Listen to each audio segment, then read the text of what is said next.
Hello everyone. My name is Barry Baker. I'm the easement project manager at the Land Trust, and I'm joined by Bryan Largay, our conservation director.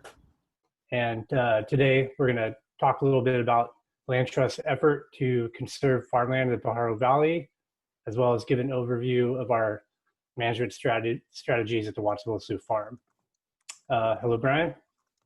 Hi, Barry. Great to get together today. Yeah, great to see you. I guess the first question would be, what makes farmland in Santa Cruz County, and in particular the Pajaro Valley, so special? Well, that's a long story. It's an exciting one.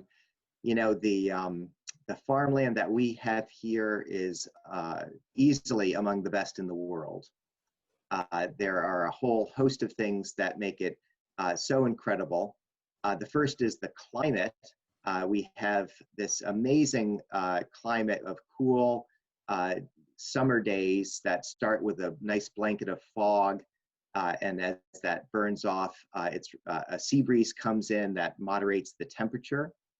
And so all summer long we'll have this cooler weather, and this has wonderful benefits for the plants. For example, strawberries flower when the evenings are cool, and because of our fog and sea breeze in the Pajaro Valley, it feels like it's springtime all year round, and the strawberries will continue to bloom and fruit throughout the year.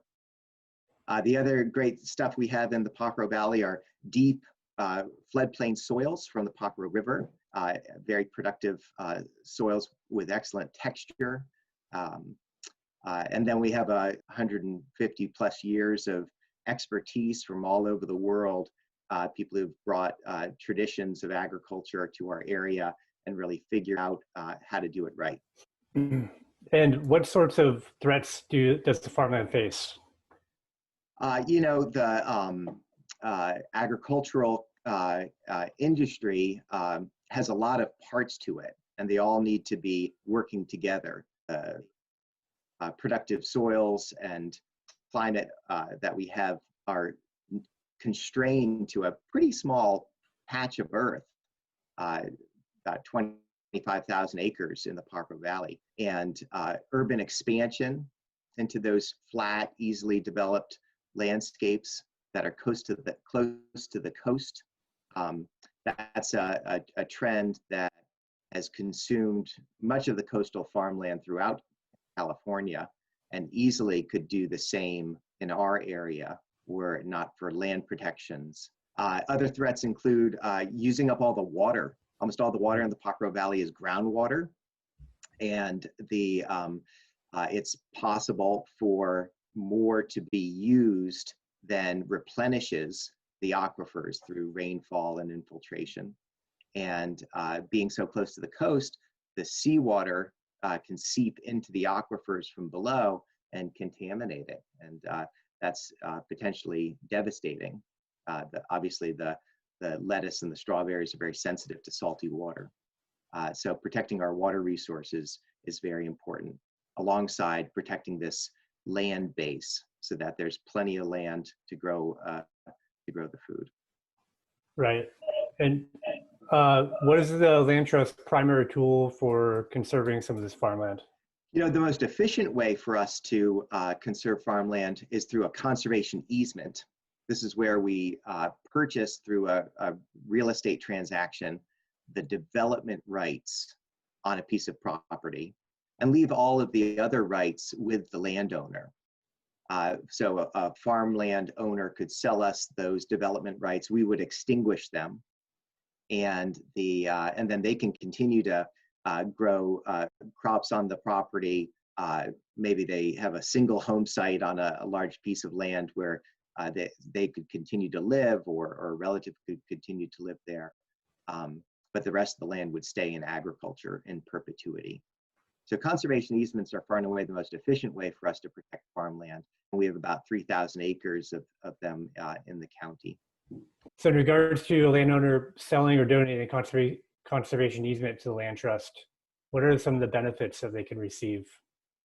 Well, One of the biggest benefits, as you can imagine, is the knowledge that this productive agricultural land will stay in that condition forever. So there's a gift there to future generations and to the sustainability of agriculture as a whole in the Pajaro Valley. There may also be financial benefits. Barry, you work a lot on securing funding to compensate landowners for conservation easements. How does that work typically?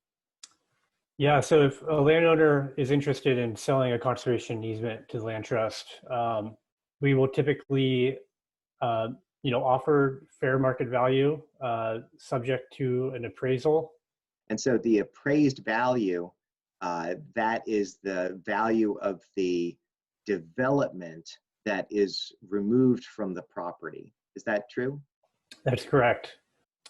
Well, that sounds like not a bad way for a landowner to realize some extra revenue and help keep farmland in production. Totally. Yeah. And some of the other benefits I would say would be, if the landowner did want to donate an easement, there's multiple tax benefits related to that, including estate and property tax reductions and the ability to carry over some of those deductions over a 10 to 15-year period. Those are powerful incentives. Absolutely. And then we also own our own ranch, the Watsonville Slough Farm, which has about 250 acres of productive agriculture on it.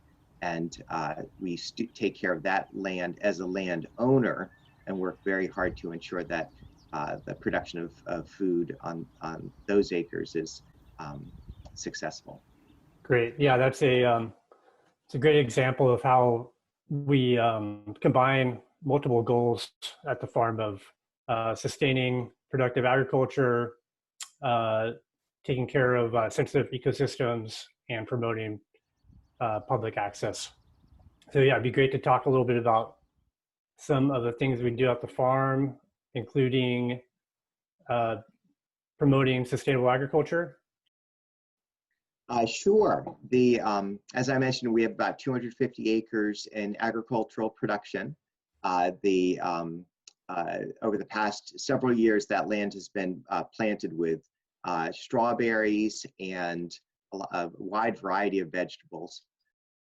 The land is certified organic, and the property has a few unique aspects to it, which we developed in collaboration with the growers.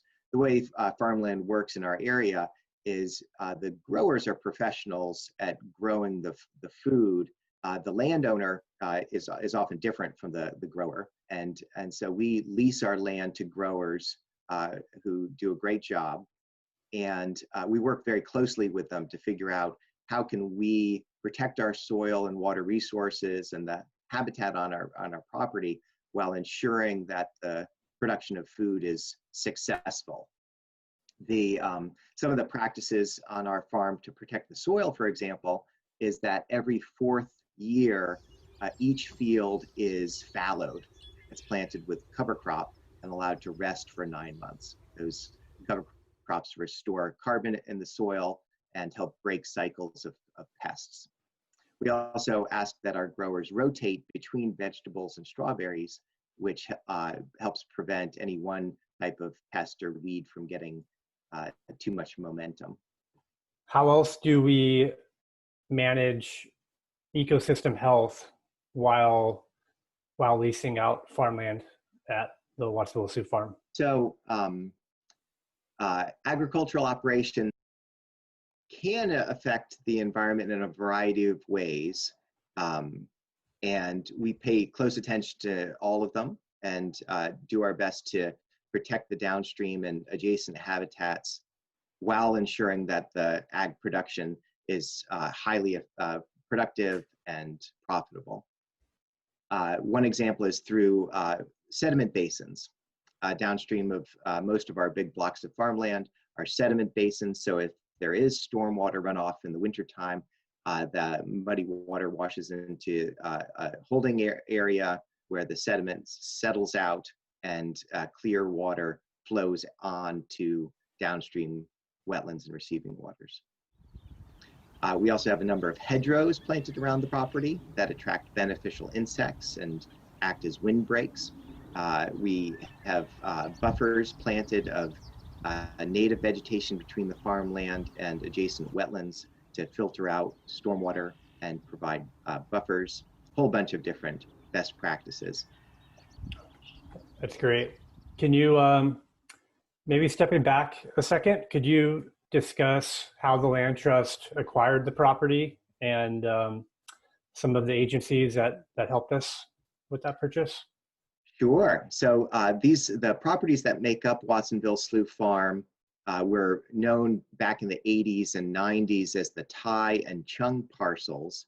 These were they were some of the first organic farms in the region, actually.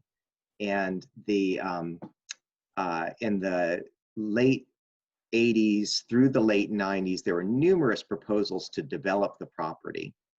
The vision in some of those development plans included hundreds of condominiums and houses, a golf course, even an auto mall, and all that would be left of the farmland was a 2-acre agricultural history museum.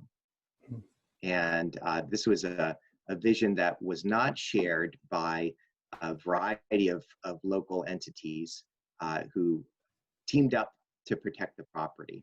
And we all got together as a consortium to protect the property. In the end, the State Coastal Conservancy and Wildlife Conservation Board contributed the bulk of the funding, about $13 million, to purchase the property. And the Land Trust became the landowner. We're very grateful for that. Can you give a description how the property, what the condition was like at the time of the acquisition compared to how it is today? At the time it was purchased, the agricultural lands were well managed, and the farm production was generally quite good. The changes that were made were mostly around the edges. There were about 40 acres of farmland that were very close to wetland areas. It's legal to farm a wetland. In fact, in parts of the US, much of the farmland is in wetlands. And yet wetlands are so rare in our area that protecting them is worth it when you can do it. So we pulled farmland out of some wetter areas that were being farmed and put in these sediment basins and added the hedgerows that I described and introduced this rotation and cover cropping.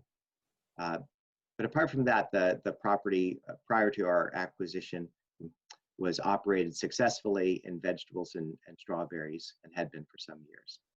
It was one of the first certified organic farms in California. It was back in the late 70s and early 80s when it first came into agriculture. It was farmed organically.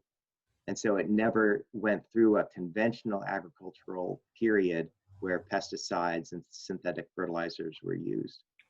Could you give a little description about some of our rare species that can be found on the Watsonville Zoo farm? I know there's red-legged frogs in the ponds, and maybe some of the rare birds that can be sighted out there. Sure. We do have California red-legged frogs. They are a threatened species. It so happens that some of our ponds, some of these historic agricultural ponds on the property, are strongholds for California red-legged frogs.